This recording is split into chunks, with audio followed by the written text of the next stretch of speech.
Hello everyone, this is Kerry Anderson. Hope you all doing well. In today's video, I'll be talking about low carb intermittent fasting, everything you need to know. So if you like the video related to total health with intermittent fasting, I would like to request you all please do like, share, subscribe so that I will come up with more and more videos with lots and lots of content. So here we go, let's go. Have you heard or come across a low carb intermittent fasting method? There are numerous intermittent fasting methods, so you may not have come across low carb intermittent fasting as it is not the most popular. As the name suggests, this eating pattern involves the interchange between periods of fasting, calorie restriction, and consuming meals that are considered low in carbohydrates with a specific time to accelerate weight loss. So, while starving implies a voluntary or involuntary lack of food for a long time, which can lead to severe health complications and even worse, fatality, fasting is a voluntary act where people avoid food or for spiritual or health enhancement purpose for various reasons. Not for everyone should fast. So those who are underweight or have higher caloric needs are below 18 years old. So elderly, diabetic, pregnant or breastfeeding women and those with chronic illness should not try any intermittent fasting diet because they require a daily amount of sufficient calories for proper development. Also, those with a history of an eating disorder should not fast. So, understanding low carb intermittent fasting. Now, what is intermittent fasting with the low carb diet? Low carb intermittent fasting is any union of two weight loss methods: intermittent fasting and a low carb meal plan, such as a keto diet. Adhering to one enhances the other, is vice versa. Intermittent fasting with a low carb diet aims to lower blood sugar and burn fat by reducing carb and inducing ketosis. So many health conscious people use a combination of low carb keto diet and intermittent fasting to drop weight and control other health conditions. Intermittent fasting versus low carb diet, we always chant 1 plus 1 is equal to 2. But how did we arrive at 2?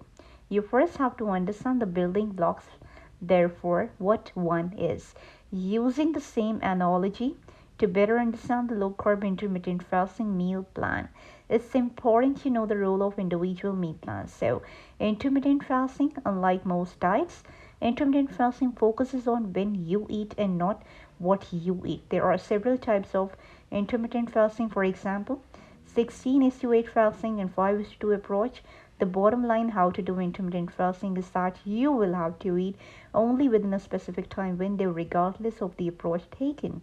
For instance, eating during the day and fast during the day, eat regularly 5 days a week, limit yourself to one 500 to 600 calorie meal on the other 2 days, or eat for 8 hours and fast for 16. Besides eating and fasting, sleep also plays an important role in the intermittent fasting plan since it prevents you from eating when you are not supposed to. According to the New York Times, it considered a fasting phase. So, benefits of intermittent fasting.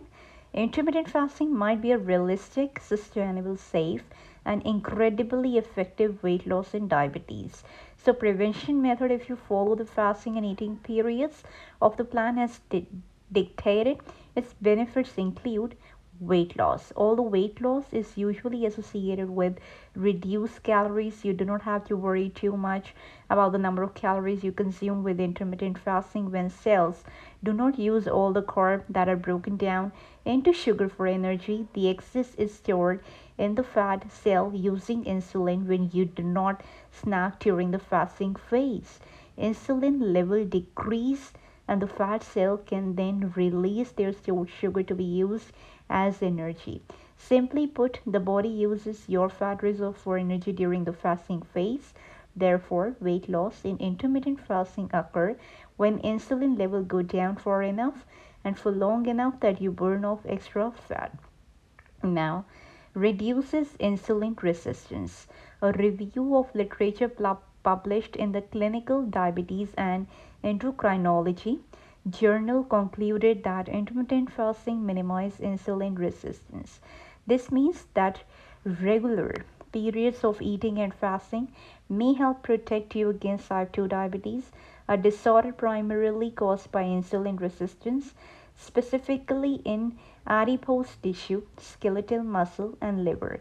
The research also established that intermittent fasting effectively decreases weight, leptin levels, fasting glucose, fasting insulin, and increases adiponectin level. Intermittent fasting may help burn fat in the liver and reverse insulin resistance and type 2 diabetes, but should only be done by diabetic patient while under medical supervision. Now it comes inflammation. So it defined inflammation as a process by which the body immune system protects you from outside invaders. This process can sometimes malfunction where white blood cell trigger inflammation when there are no invaders to fight off. This may be involved in many chronic diseases such as cancer, heart disease, type 2 diabetes, asthma, and Alzheimer's disease. Studies suggest that intermittent fasting reduces inflammation marker and risk factor for cardiovascular disease such as homocysteine, CRP, and TC-HDL ratio. It was established that during fasting, monocytes, a collection of pro-inflammatory cells, go into sleep mode and are less inflammatory than the cells that had been fed. Now it comes to brain health. A 2020 study published in the Journal of the Alzheimer's Association showed the positive effects of intermittent fasting in reducing neuroinflammation, meaning that intermittent fasting may protect the brain from the effects of aging and disease. So, another 3 year progressive study established that older adults who practice intermittent fasting regularly had better cognitive scores and reverted to better cognitive function groups. So, therefore, long term intermittent fasting may help improve one's memory, overall cognition, and executive function, although further research is needed. Now, it comes to heart health. Intermittent fasting can be good for the heart. Human studies show that intermittent fasting could positively impact cardiovascular health by minimizing risk factors such as hypertension, obesity, then dyslipidemia and diabetes. This eating pattern has also been associated with improved outcomes after a cardiac event, although data is limited.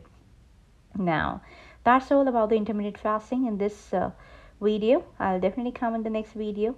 So, thank you. Have a great day.